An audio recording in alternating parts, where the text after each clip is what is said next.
Good afternoon, everyone, or good morning, depending where you're calling from. Welcome to today's webinar. It's called Work Smarter, Not Harder, Using AI, How to Leverage Your Existing Legal Knowledge and Resources with AI Tools. We all work hard, but we also want to be smart about it and not just waste our time. So I think this is going to be a great session. Our interactive session today will be led by Laura Jeffords Greenberg, head of the Legal AI Academy at Wordsmith AI. And she's going to show you how to make your playbooks AI ready with clear, actionable guidance, and also how to think through traditional workflows and adapt them to be AI enabled. I want to thank Wordsmith AI for generously sponsoring today's webinar and supporting our community. Before we begin, a few quick comments. So first of all, the webinar is being recorded. You'll see a little recording button at the top. On-demand access will be available for our members within their member library, and the recording will be available within like a couple of hours after the webinar ends. The session is accredited for one professionalism hour in Ontario and one CPD hour in BC. Reporting instructions will be sent to you by email after the event. Always keep in mind that Laura cannot see you, so she has no way of knowing what your reactions are, what the energy is, how you're feeling. So please engage in whatever way you can with emojis or in the chat so she knows exactly how it's going. Mary Rose, thank you so much. See, that's what I'm talking about. Thank you. Yes. If you have questions throughout, feel free to write them in the chat or in the Q&A box. One weird thing about Zoom, when you click on the chat box, if for some reason the default is to host and panelist, so just click that and change it to everyone. That way you'll make sure that whatever you're asking is going to everyone. And with that, I think that's all for now. So Laura, thank you so much for being here today, and let's begin. Yeah, awesome. Well, thank you so much for having me. And yes, please use the chat. I have that open. It's always weird to just stare into my camera and my computer and not be able to see you. So let us jump right in. I usually forget to introduce myself, so I have this slide, so then I can let you know, even though I was just introduced. I'm Laura Jeffords Greenberg, and I am the head of the Wordsmith Academy. Wordsmith AI is an AI tool made for legal professionals, but what I get to do, my sole job at Wordsmith, is to run the Wordsmith Academy. So that's creating content to teach legal professionals how to use AI and to give you confidence in using whatever AI tool you have at your disposal to help you do your legal work better. So that's a little bit about me, and I'm hoping, by the end of this, you'll have some practical tips, maybe some more confidence and inspiration about how you can use AI. And we're going to jump in first with a poll, which just popped up there, should pop up in front of you.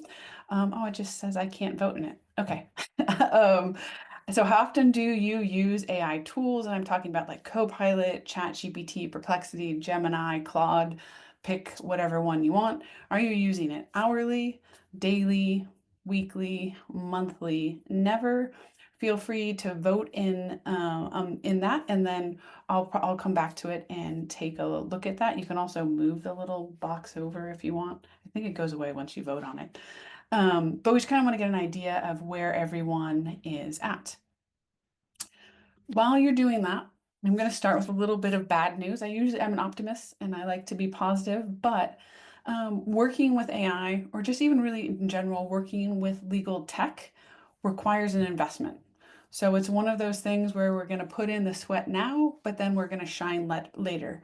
So that's sort of the attitude that I think a lot of legal teams and legal professionals are struggling with, right? They just want it to be magic and they just want it to work immediately and do exactly what they think it should do. And sometimes they don't have the understanding of how the tool works, and they get frustrated and disappointing. So I just want to set expectations in the beginning that you do have to put in a little bit of work to use the tool. And then if you are doing more complex work with AI, you're going to have to invest some time. And so if you're working on a legal team, right, someone is going to have to invest some time working with whatever AI tool that you're using, and the whole team is going to have to upskill. So I just want to bring that up now, but believe me, you put in the work now and it will pay off rewards in the long term and make your team look good, make the legal team look good. We've actually had some clients or customers of ours who then have championed AI within their legal team and then have been brought into the wider organization as AI ambassadors. So you have legal people and legal team members who are working with the rest of the organization to drive the AI agenda. And so as someone who's, been in-house counsel most of my career, getting out of that box is really exciting and it's an opportunity. So although there's work, there's also great opportunities there.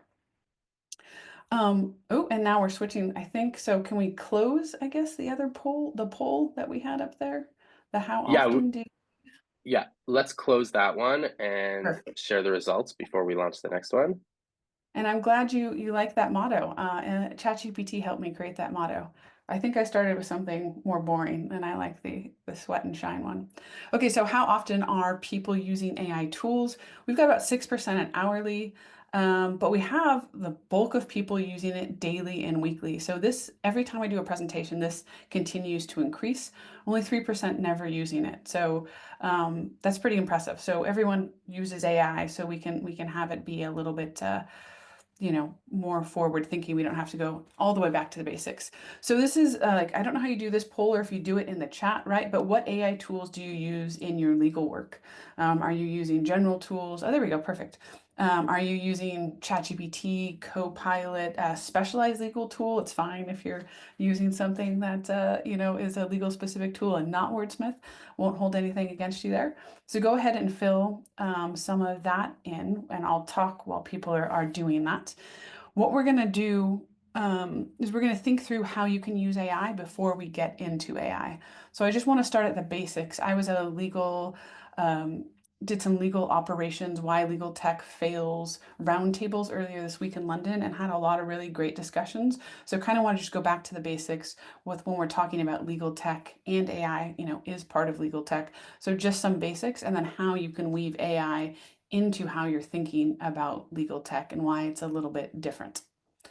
So why don't we close that poll about what tools you're using in your legal work and see if people had enough time. 100% answered. I don't know how Yeah, to I don't see the actual results here. text earlier. Yeah, we'll have to look at it later, I guess. But Yeah. okay, I clicked a link and I can read out some of them. Gemini, a lot of ChatGPT, Copilot, Quick Law, Legora, Spellbook, ChatGPT, a lot of ChatGPT, Okay, Co-Counsel. interesting. Yeah, So we're having a lot more what I call broad purpose tools like ChatGPT and then some legal specific ones. So yeah. that's definitely interesting. So then we're going to go to the last poll, and then I'll jump into some. Okay. I know a lot of work up front for you. But we're talking about implementing legal tech, right? And implementing AI. Do you have a full-time legal operations position on your team? So I know when teams have sort of had reductions, right? I've worked mainly in tech. Tech hasn't been that great. There have been a lot of layoffs, and then teams seem to cut the legal operations position. Like, they're kind of, we don't really need them. They're a nice to have rather than a need to have. And after having all these discussions about implementing AI and just working with teams, I actually think legal operations professionals are actually really needed now. So I'm just kind of interested, right? It's sort of a yes or no question. I'm going to give you maybe like 10 more seconds to vote, and then we can close that off and just see whether or not if you're attending, do you have a legal professional or a legal operations professional on your team? Shall we close that one? Yep, let's Perfect. do it. Here we go. Perfect. Okay. I mean, this is not surprising. 82% don't. Wow. Okay. Well, maybe you can put together a use case afterwards for legal operations. And the one reason I asked that is when I was talking to actually a chief innovation officer of a law firm, he said, these struggles that we're having implementing technology and implementing AI, there are people who their careers are devoted to being experts, either as technologists, project managers, legal operations, right? Operations specialists who can work through some of these issues with us. So his point of view is like, you're a legal expert, right? Your expertise is in law. Why are you going and trying to start another career? Like, you're not going to be that great at it. Why don't you hire someone to help you do your assessment of legal ops, or just even processes or project management, right? Some of these legal tech and some AI will require some project management. Interesting. Okay, legal ops is in its infancy here in Canada. I guess I think probably the US is leading on that because it's not, I'm in Europe, so it's also not huge here. So I bring this up just, 77% of in-house lawyers have experienced a failed legal tech project. So a lot of us have PTSD and have scar tissue from tech, and that carries over into implementing AI.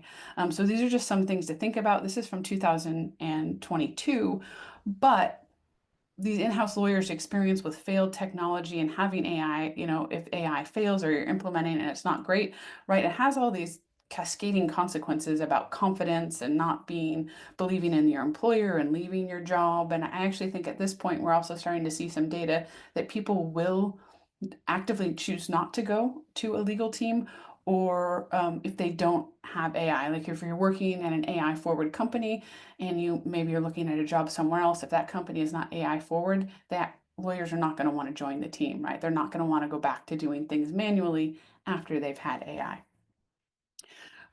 So this is just really quick to get back to the basics, and then we'll get on to the AI. But right, if you're just doing an assessment of like, where should I plug AI in with my team, or where should I plug it in with my daily work? You can do this for yourself, or you can do this for your team, right? Just to go back to the basics of what are the tasks that you have, and then how are you prioritizing those? And importantly, how are you measuring those? And I think that the measurement, right, is where a lot of people maybe aren't focused on. But I think to be able to show the return on investment with AI, we really need to look at how we're doing our tasks and how we're measuring them. That's important. And so, different ways that you can do this, and I'm sure you've seen this before, but again, just going back to the basics, mapping out of your tasks and teamwork. You can do it by frequency and impact, to sort of plot and visually see what's important, what's not important. And this can also help you decide what you might want to use AI for, right? If it's high frequency work, with low impact, can we outsource that to either automate it or give it to AI? So then we can get a bunch of time back for our legal team. And if it's low impact, and then hopefully, maybe low risk as well, then definitely maybe can we just kind of turn it off, give it to technology and turn it off. So these are some ways that you can look at, assessing whether or not you can use AI. One of the ways that one of our clients and customers had used it is they actually decided to rate the different tasks. So they took all of their different tasks that they had, put them into different buckets. Then they gave a number for volume, AI friendliness, can they measure it? And they took the average of it to decide what projects they would tackle first with AI, right? AI, we can't put AI in everything. How should we look at what do we start with first when we're using AI? And so I was like, well, how did you measure AI friendliness? Like what made something AI friendly? And so what does that look like? Well, as I kind of mentioned before, right, something that is repetitive and high volume, so it frequently occurs and it involves structured data or processes, something that is reliable, right? It's not a one-off, you're doing the same thing. NDAs is always a good example, right? They don't vary that much and it's the same information. Supplier form processing, although that might vary in questions, you're ultimately looking at, right, the same type of information. Someone's sending you questions and you've got to answer questions about your security practices from your documents. Pattern-based or rules-driven things, that you can automate. It's also great for AI because you can structure it in a way to have it be powered by AI. Anything that's really data intensive or information retrieval that takes people a long time, right? Going through and reading documents for specific provisions, or if you're transferring data into spreadsheets. Language processing and drafting, right? Drafting clauses, drafting contracts, drafting policies, writing emails. Decision support or risk analysis, AI can be really great for giving you information to help you make decisions, and then also to analyze risks. And when you're using this, it's more of like the brainstorming, counter arguments, generating new ideas or new points of view. It's really great at doing that and widening the lens.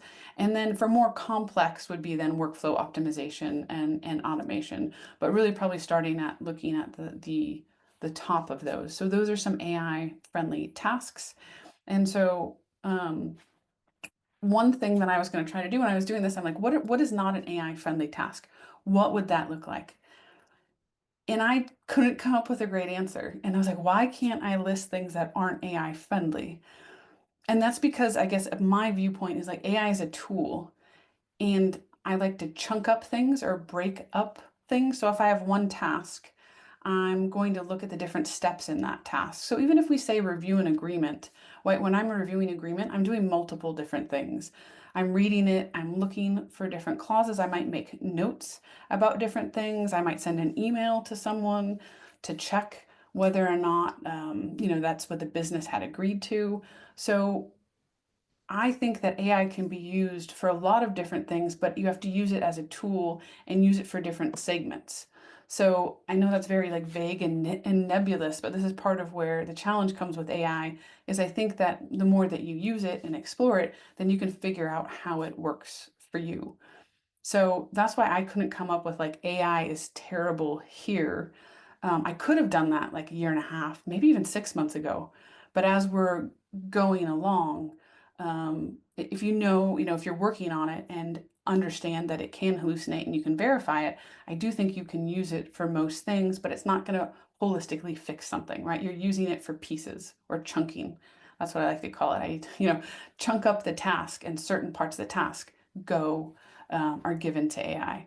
So then what would this look like? I just randomly made up these numbers, but this is what our client did. They went through, and if we're just looking at like NDA review, let's say it's super high volume, it's AI friendly because it's the same type of data, usually the same kind of clauses, right? You could even use one NDA, things like that. And it's really easy to measure. Did we get the NDA in? Did we sign it? So this is something that could be really great for AI. On the other hand, I was thinking about, knowledge management creation. It's pretty high volume. It saves the legal team time if we're writing things down. It's definitely AI friendly in that it can be a tool to help you create your knowledge management. It's not something that I think you can use to outsource all to AI because you need that AI human interaction. You need to customize it for your company, but it's definitely something that can speed up whoever's writing and creating your knowledge management. And it's something, that might be hard to measure. It depends how people are accessing your knowledge management, where it's stored, if there's data. So I just gave it a random number. But here, right, it's going to take more work, and it's a little bit less AI friendly than something that's, let's say, as simple as NDA reviews. And then I was like, oh, but knowledge management creation, this is where we kind of get into chunking, right? If you just say knowledge management, is it AI friendly? Well, do you mean lawyers creating the knowledge management, or do you mean the distribution of that knowledge to the end user? So I broke that into two because you're going to be using AI differently for those two different things, right? For distribution, how are your employees accessing this information, right? That is very different. Are they going to a Notion page? Do you have an intranet? Do you already have something automated that's working? Maybe you don't need AI if what you have is actually already working. So I just gave these random numbers again, and let's just say knowledge management distribution is hard to measure. We could see people maybe accessing it, but we don't know if they're actually using it or it's helpful to them. So then that ended up giving it a little bit lower score based on these facts. So this is one way that you can really try to reason through and think through, how am I using AI? Some other things that you can do as well is really do the same with pain points. So, outline your pain points, but we really have to make sure that you're doing the root cause analysis and again, prioritization and measurement. You'll see that again and again. And so when you're doing that root cause analysis, right, you might find out that it is a technical gap, right? This is something that either automation or AI can fix. Maybe it's a process issue.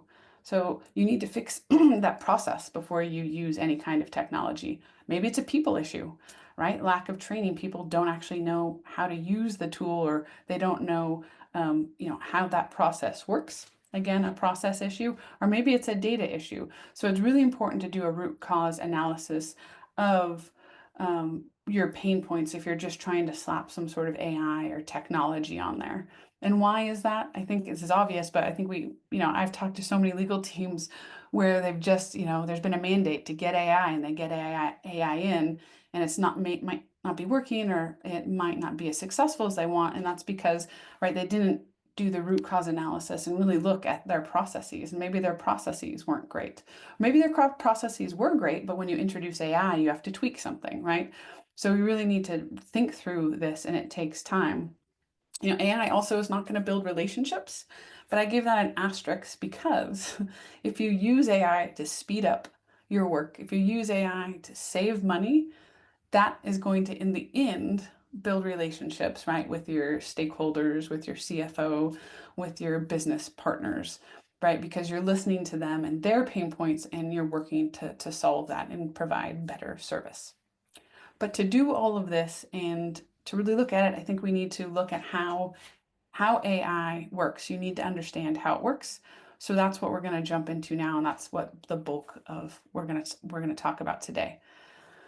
So I was trying to think about this, and I don't love slides with a bunch of writing on it, but what are legal use cases that people are using AI for? And so very, general productivity is one that I think everyone at this point, unless you're in the very small percentage that's not using AI very much, right? Checking for typos, that was one of my first use cases and a daily use case for me. It's great, and it saves a tremendous amount of time because I had typo anxiety and I still miss things. So I'm like saved hours, probably a day, by checking for typos.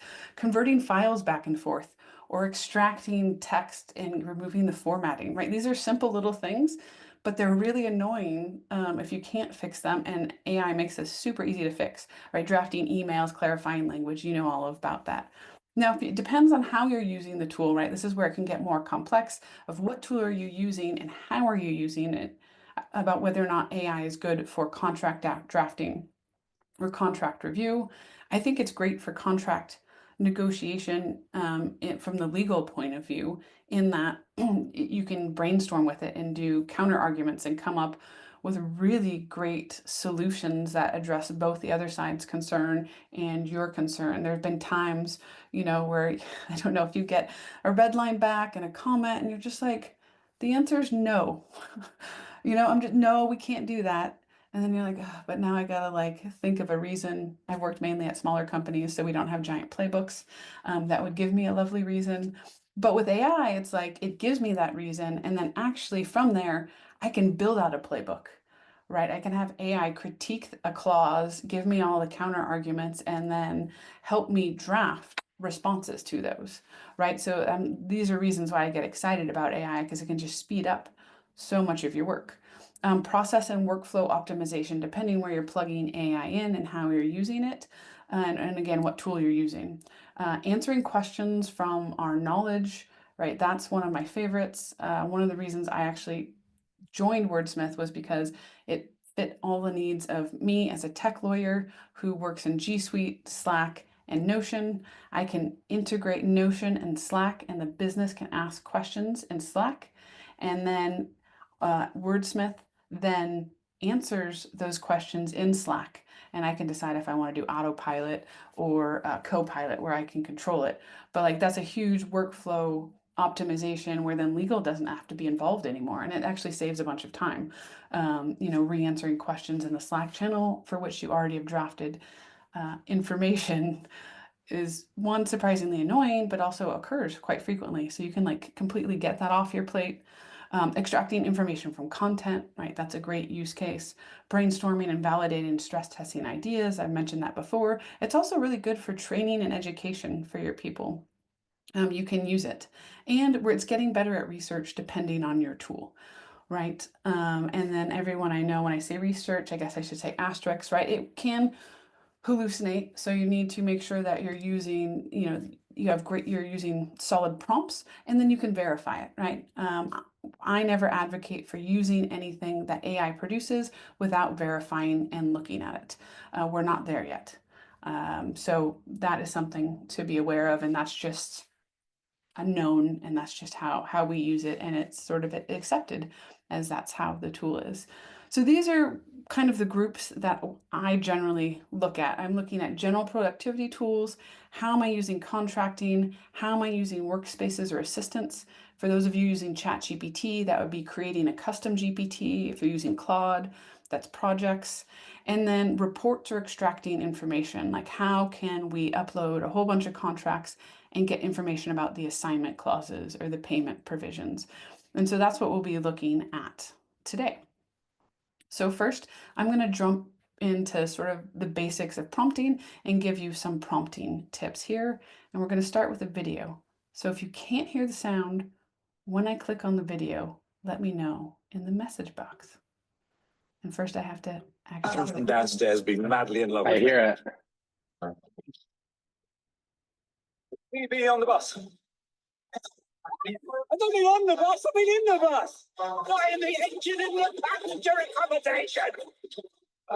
Weather, be like it is in Los Angeles.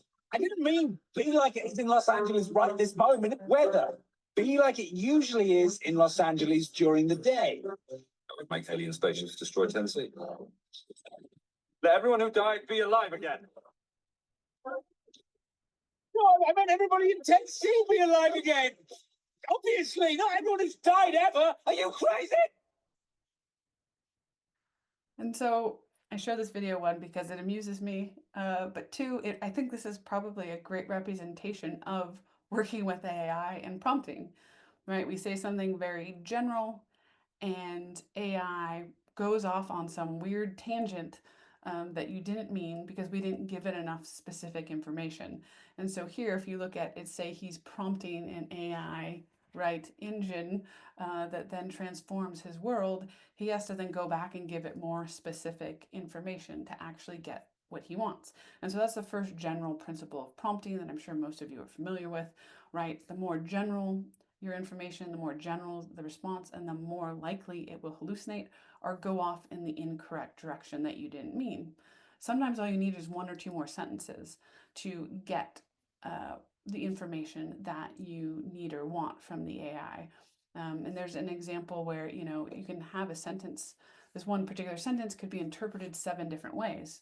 So if you just give AI that sentence, it has 7 different avenues that it could go down. Well, if you give it a little bit more information, then it'll pick the right avenue that it needs to go down. When I first started teaching about prompting in AI, I created this strategy called reps. And so what is that? That's how could you structure your prompts in a way to provide it enough context, to provide it enough specific information to get what you want. And I think a lot of people sort of intuitively are doing this and know how to do it, right? So it's tell it what you want. What is the actual output? Do you want an email? Do you want a contract? Do you want a clause? Do you want a slide deck? What's your role in the process? Like who are you? I'm in-house counsel at a SaaS company. Or you can also describe how you want AI to act. Act like a Fortune 500 general counsel. And then who's the audience? And this is very key in talking to our CTO. This will definitely have a huge impact on your prompt. Describing the audience of the output. So if you're saying, please explain this to a 5-year-old versus explain this to my CEO and board of directors, you're going to get 2 very different responses. So including the audience, and the more you describe the audience and what the audience wants, the better output that you're going to get for them. It's also really helpful to include the purpose, right? What are you trying to achieve? Yes, maybe you want to draft an email, but what is that email trying to do? Is it going to persuade someone? Is it going to explain something to someone? What is the purpose or objective of this? Do you want to convince the other side of something? And then the scope is any additional context, instructions, or limitations. So that's when we first started. And since then, it's sort of evolved as these models have gotten better reasoning capabilities. And I'll just point out, if you tried AI even 6 months ago and you didn't like it or you're disappointed by it, go back and try it again, because everything is evolving so fast. The changes are really just insane to watch. And so what couldn't be done probably 3 months ago can now be done with certain models. So we're also how we're interacting with these tools changes as well. So what's the anatomy of a prompt? So this was shared by OpenAI's president maybe like a month ago for their new advanced reasoning models, so O1 and O3. And that is sort of similar to RAPS. It's like, okay, what's the goal? What's the return format? And then warnings. So, here they said, be careful to make sure that the name of the trail, because they want information about hiking trails, is correct, that it actually exists, and that the time is correct. So you can just also a warning here about the warnings. You can tell it all of this, and still sometimes it'll get it wrong. One of the ways that we fix it, and it's a debate in our company, is because these is based on machine learning, which they used, rewards or punishments. So you can sometimes get better results by telling the AI that you will punish it, or it will be punished if it doesn't do what you want. Or you can also try and say, you will be rewarded, other ways to maybe positively incentivize it. One of our customers took it a little too far and said, you will die if you don't do this. Well, AI doesn't really have a concept of mortality or death, so that one didn't work very well. So try punishments or rewards and see which one works better for you. But the context dump, right? Always the more detail you can give it, the better, and you'll get the better result. And what does this look like in action, right? A bad prompt, draft a settlement agreement. Well, if you gave that to a junior associate or someone who just joined your company, right, they'll be like, I have so many questions. If someone just came to me and said, draft a settlement agreement, I would say, no, you have to give me more information first, right? What am I drafting a settlement agreement for? So it's the same thing with AI. So here's a better prompt, right? As a corporate counsel with 10 years experience, help me draft a settlement agreement by creating standard clauses for confidentiality and payment terms to resolve a dispute for an employment, to resolve a dispute. And I've left out a word for an employment dispute. I kind of messed it up, but you know what? AI doesn't care. You can do misspellings. You can also not write in full sentences, and it's fine. It'll still get it right. And this is for a senior executive, and we're going to use this and using an example settlement agreement. So another great thing that you can do is also give it examples. So I have this example settlement agreement. This is what I want you to do, is I want you to help me draft a new one. And so now I'm going to go in here and we're going to look at, these were just recorded earlier today. So here's ChatGPT just to show you. And we're going to upload actually an agreement, or that's where you can upload agreements. You can search. I was worried that Dolly Parton died when I saw her name trending there, so I double checked that she hadn't. You can do deep research. You can do Dolly, which is image generation. You can also use Canvas, which is cool because you can actually edit in Canvas. So you can edit yourself, or you can prompt ChatGPT to edit it. So if, I said draft a settlement agreement, so it does, it's a people pleaser. It's going to draft one for me. And you can see it's between two corporations and it's very legalese. One thing to be aware of is that, bias is built into AI. And part of that bias is that it is biased towards America, towards American English. Much to the chagrin of the Brits for spelling purposes. It's also going to be biased towards American agreements, American case law. So that's something just to be aware of. And here I've said, giving it more context, this is for an employment dispute in California. And you can actually see it going through and now changing it and adding in additional information that would apply to a dispute between an employment agreement. It's actually adding in a civil code waiver. I was surprised by this because Claude had been a lot better at pulling in Californian law. And so I was actually surprised, and this is a much better result for ChatGPT than I have previously seen.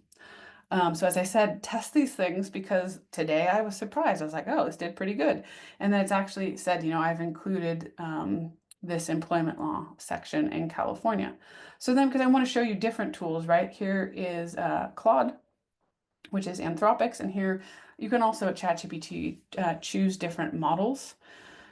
Depending what you're doing, we just pick the best one. A cool thing about Claude, right, is that you can go in and you can choose your style. So rather than telling it about the style or the output, it already is saved in there. And again, we're going to do the same thing, draft a settlement agreement. And so it's going to do that, and it's going to pull it over into the side window here. And this one is, I think, has a little bit more detail, and you can have a lot of lawyers prefer Claude over ChatGPT for their drafting, and I know for our company, we actually rely on Claude for drafting. So we use different large language models depending on the request, and Claude does seem to do a little bit better job when it comes to drafting. It's included, I think, more what you normally would see in an agreement. And then Claude is also great because it gives you a list of things that it's done, and then said, hey, do you want me to do anything else? And I'm going to say the same thing I did at ChatGPT, right? And it's going to go through and it's going to rewrite it with that information in there. And this it's kind of like a cool effect that it does it, but it's going through and rewriting it. Now you should know, right, the only way that you're going to get this out of here is actually by copying and pasting it. You can't download a Word document in Claude. You can in ChatGPT. So then what I do when I teach is I usually say, there's broad purpose tools that a lot of you, it seems like you're using. Broad purpose tools being Claude, ChatGPT, Gemini, Perplexity, Copilot. And then there are legal specific tools, and some of you are using some of those legal specific tools. And so you're going to hit a wall, I think, with broad purpose tools, where you're going to need a legal specific tool just to be more productive and to get more out of it. So if I'm using Claude, I'm going to have to copy and paste this. I'm going to have to put it into Word. The formatting is probably going to be all weird, and that's going to be annoying. So if we look at a legal specific tool, and the one that I have access to is obviously Wordsmith. And so I'll show you what happens if we do the same thing in Wordsmith. So we're going to go, you can upload things there. We also have a few special perks where you can pick your jurisdiction, you can select your company profile. So that extra information is being put in. You don't, instead of typing that in ChatGPT or Claude. We also have different drafting styles like you do with Claude. And we have a couple of different buttons down there with presets. We also have prompts that you can save. Which is really great if you do things again. So just showing you, these are things that you might want to look for also if you're looking for a legal tool. So we're going to say draft a settlement agreement. And I see that, are people really drafting agreements from scratch? I completely agree. And I asked this on LinkedIn a little bit ago because some people, I guess, still are.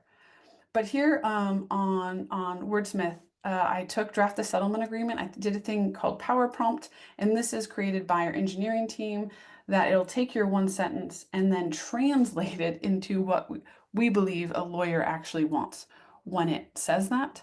So then you can see it actually comes out and you can read this power prompt, and it's going to go through and think there.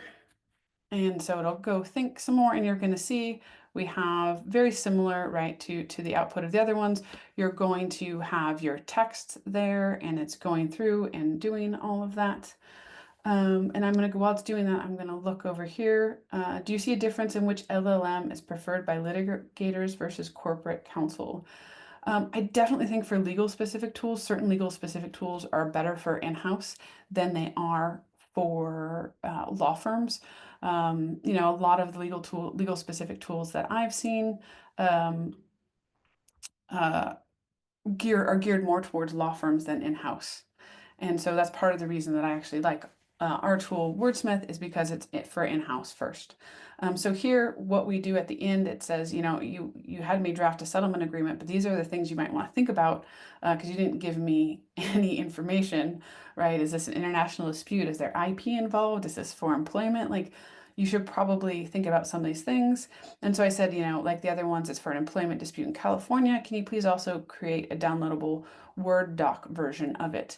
So then one of the benefits of working with legal specific tools is that they work with Word how we expect Word to work. So you can go ahead and you can download that doc, but then you can also click open and see it.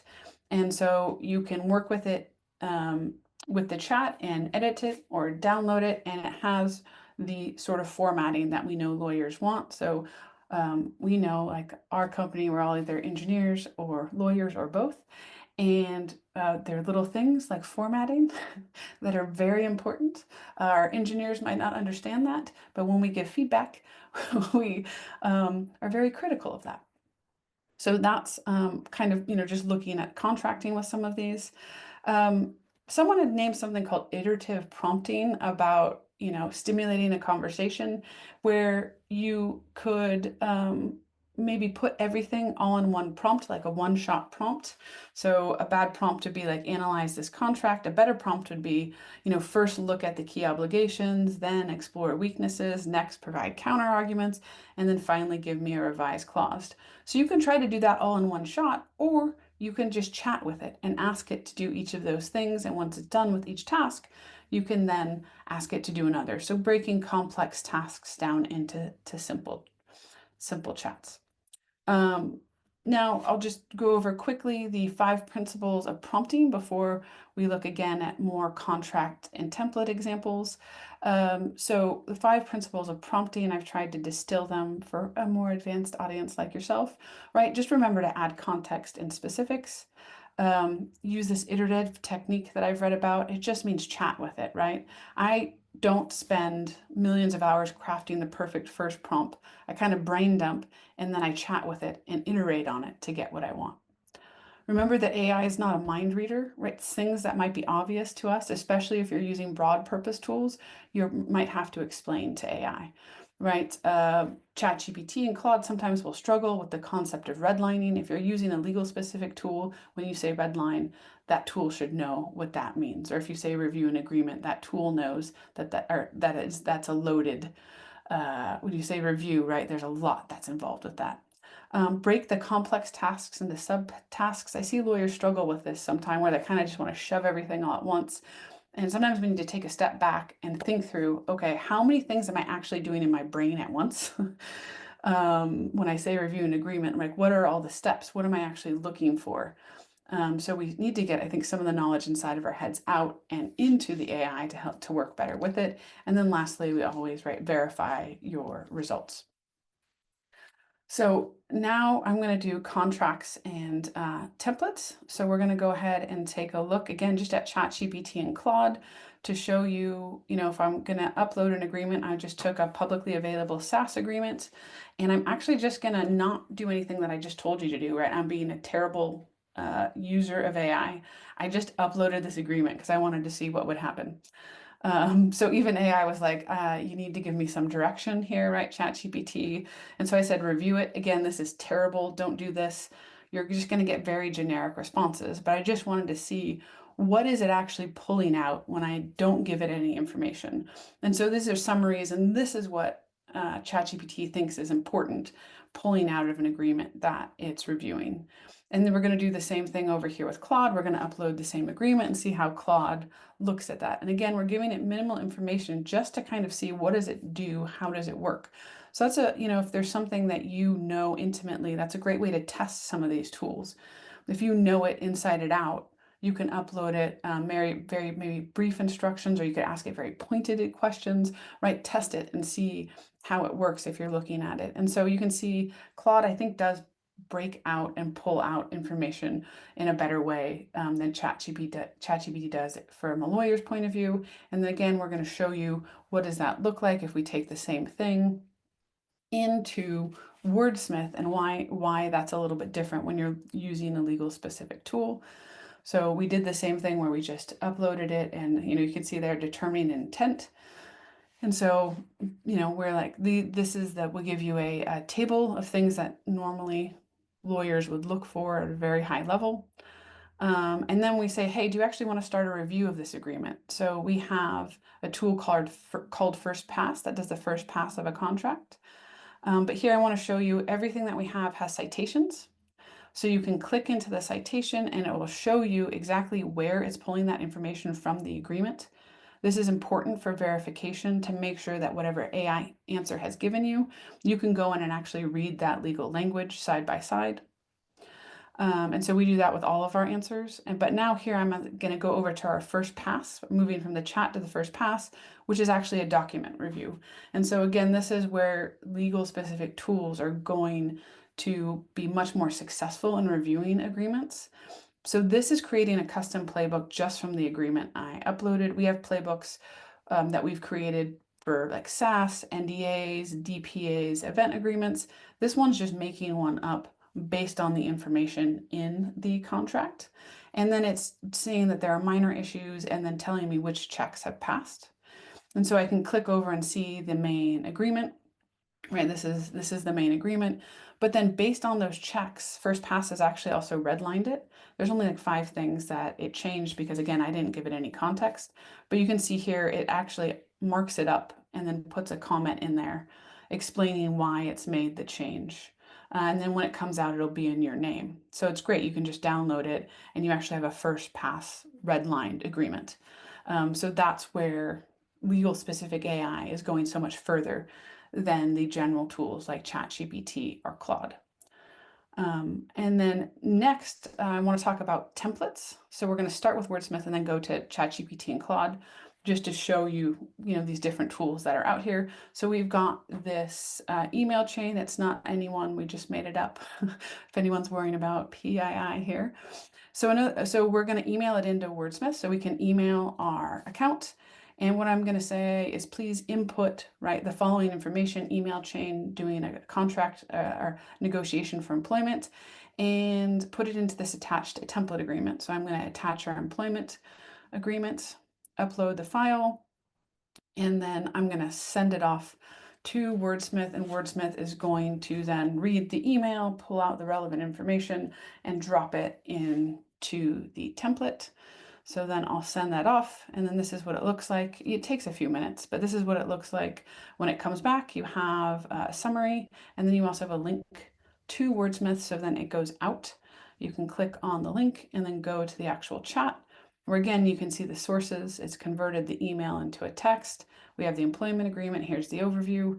You can download it as a Word document if you want, but then you can also click it and go into it. And although you wouldn't want to send a redlined employment agreement to someone, we redline it to let you know what's been changed. So you can do a quick pass and then download it, accept all of the changes, and then it's good to go. So it's it's pulled out and made these changes from our legal intelligence and what we've put in the background. So then it's not just putting in the basic information about the salary and the notice period. It's actually pulling context and making those changes. And so now if we go over and if I'm going to use ChatGPT, I'm going to actually have to print out that email chain, and then I'm going to have to drag it over. And you can see I probably should get someone to make better videos for me. This is me just dragging agreements over and dropping them in to ChatGPT. And I'm going to do the same thing. And again, I haven't done this for a while, but you can just see the pace at which this is changing. It's doing a better job than it was before. So now I'm going to have to give it the same instructions. I gave it a little bit more instructions than I did when I sent it to the Wordsmith assistant, because I also wanted to track changes. So legal specific tools will know how lawyers work and know their workflows, and so I don't have to give it that much additional information. But here I want it to, can you track those changes? Can you redline it? And then I want to download it as a Word doc. And so it's pulled out the relevant information, and then it's going to generate the text there. Sorry, I thought something. There we go. So we have an updated employment agreement, and then I'll click it open and it will come over, and you'll see that it has Indeed updated the agreement. It says David Taylor and it has Wordsmith in there. But the only thing is ChatGPT, no matter how much I try, cannot get it to track changes. I can get it to put the changes in red text. So through prompting, you can see the changes that it's made, but it's not going to do it in a way that is helpful for us. And also it missed some of the other things. And now I'm going to have to read this whole thing anyways, because I don't actually know where it changed. So I don't know if this saved me as much time as it would have. And so I'm like also trying to work with it, right? Can you show me the changes that you made in the document in bold and strike through, right? AI is supposed to speed up time and show me its work, right? I guess that's kind of a good way to look at it. Like you're a teacher and it's a student, like show me your work. This is kind of a little hack if you want it to ever show changes in it. You can use bold and strike through to show. So then now you can see, okay, it's changed the date and it's done that here. So it's given me an overview of those changes that it's made. So I could get a quick view of it here and then hope it's in the agreement. So that's one way that you can use ChatGPT. And then we're going to do the same. And again, I've already uploaded it. You don't need to watch that for Claude because Claude does act a little bit differently. And so in the interest of time, I'm not going to show you Claude, but Claude you can't download as a Word document. So you're going to have to copy and paste it, which is a little bit annoying. So let's move on to playbooks, because that's something that we talked about. So you can have AI help you build your playbooks. And this is something that I think actually is really great at. And how can you help AI build your playbooks if you don't have one, right? Or if you do have one, you can also help improve it. Well, one, you can do contract analysis and pattern recognition. So you can have AI identify common clauses or variations or negotiation patterns, right? What is the range in your limitation of liability over certain contracts, right? So you can get an idea of sort of your negotiation range. You can get your bottom and your top, and then maybe change your playbook so it's something in the middle. You can use it for a risk assessment. It does a pretty good job at flagging risks. You can tell it about the risks, or you could just also ask it to flag any that it sees to see how it works. You can take your, the best contracts that you have and then use those to create playbooks to then build future strategies, right? So it's all about the data you give it. You don't want to give it all your contracts, but what are some of your better contracts? And then pull that out to help you build playbooks. You can also create standardized templates, again, on your best agreements. Maybe take a couple different agreements, put them together, and then build a template for and maybe a new kind of contract. It's really great also for creating fallback positions. You can have it, again, pull information from your contracts, or you can even give it a clause and then ask it to take it apart and then build counter arguments, right? Here's my clause, you're a counterparty, give me all the reasons or things that you would want to change and why. And then you can say, okay, now help me build out the rationale to push back against that from my point of view, right? Or maybe come to something in a middle ground. So it's really great as brainstorming and helping you build out your playbooks. But if you already have a playbook, what do you need to do to make your playbooks AI ready? Well, first, the format is really important. So make sure that your format is standardized. So then, because as AI is looking through it, if it's unstandardized and kind of chaotic, if an individual, a human is going to get lost reading it, AI is also going to get lost reading it. A lot of times if you use structured tables, that could really help. So especially if you have a clause and fallback positions and reasoning, we found that putting this information in tables is actually easier for AI to read. If you have complex processes or complex reasoning, break that down step by step. Again, include the non-obvious. AI needs context. So if you think it needs additional context for your reasoning that maybe might be obvious to someone that works at your company, but might not be obvious to someone that doesn't work at your company, right? Put that extra information in there. Again, be specific, avoid assumptions. Treat AI like it's a brand new trainee or legal intern that's with you that doesn't have a lot of legal experience and also doesn't understand your company or your industry. So put some extra information in there. Provide the context. So always give the reasoning. That sometimes that's missing. You can have AI help you with this, but provide the reasoning. And if there's historical context for things, right, put that in there as well. And that's really going to help the AI understand what it needs. And tell it what not to do, right? To avoid misinterpretations, tell it what you don't want it to do. Or if you've seen a customer interpret a clause in a certain way, make sure that you tell it that you don't want that to happen and how can you fix that. Make sure you highlight dependencies. That's important. And that's something that we do with our first pass product when we build it out. And then I'm going to wrap up here and just say, use examples. Examples are a great way to help guide the AI in what is acceptable and equally what is not acceptable. And finally, you have to test and iterate. I said earlier, you need to put the sweat in so you can shine later. Using AI does require testing and iteration. It might not work the first time. You might need to tweak what you have. So if you were to sum it all up in one, it really is communicating best practices. And I put asynchronous as well, right? So use communication best practices with your playbooks, and then they should definitely be AI ready. And I will let everyone know that post-webinar will email you and you'll get a 2-week trial of Wordsmith so that you can try it for free. And feel free to connect with me on LinkedIn as well. I think we have 2 minutes. Awesome. Thanks, Laura. Yep. I think there were a few questions in here that we didn't get to yet. Do you want to open the chat and see? Yes. I think we could start with Sherry's question. Sure. Yeah. So our team has concerns about using AI due to confidentiality. We're talking about ChatGPT, and I understand that you can change the company name, but not a lot of people outside of legal realize it's not a secure platform. How do you manage and handle security when using AI if it is not controlled or created by in-house IT department? Well, I think that's probably a little bit more of like a company policy question. But when I was using ChatGPT at a small company, I would change or take out, the names and things like that and use it.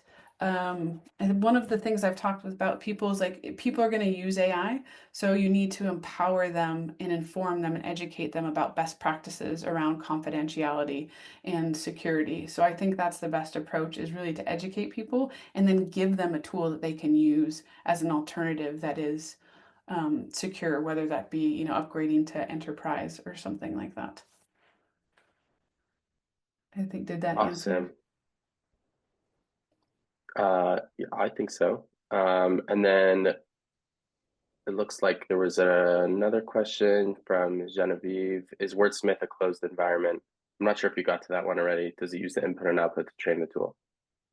We do not train on any of the data. The only data of yours that stays with it is if you want to keep your chat histories or keep any of the histories in there, and it stays within our tool, which is SOC 2 compliant. We have a full page on privacy and security because lawyers won't use it unless we have have that there, right? Built by lawyers. So yeah, we don't train on any of the data.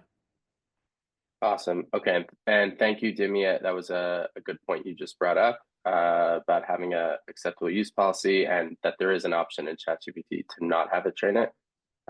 Okay. So we're at 2 o'clock. So I just want to do some closing remarks. Laura, thank you so much for an awesome webinar. Really appreciate it. Thank you to everyone here who showed up, took the time out of the day to come and learn. And thank you to Wordsmith AI for sponsoring today's webinar. Really appreciate it. We will be sending an email very shortly. It will have the CPD information, and you'll also see the recording if you're a member in your library. There's one professionalism hour in Ontario and one CPD hour in BC that you can get for joining today. Okay, well, thank you everyone for joining and participating, and have an awesome rest of your day.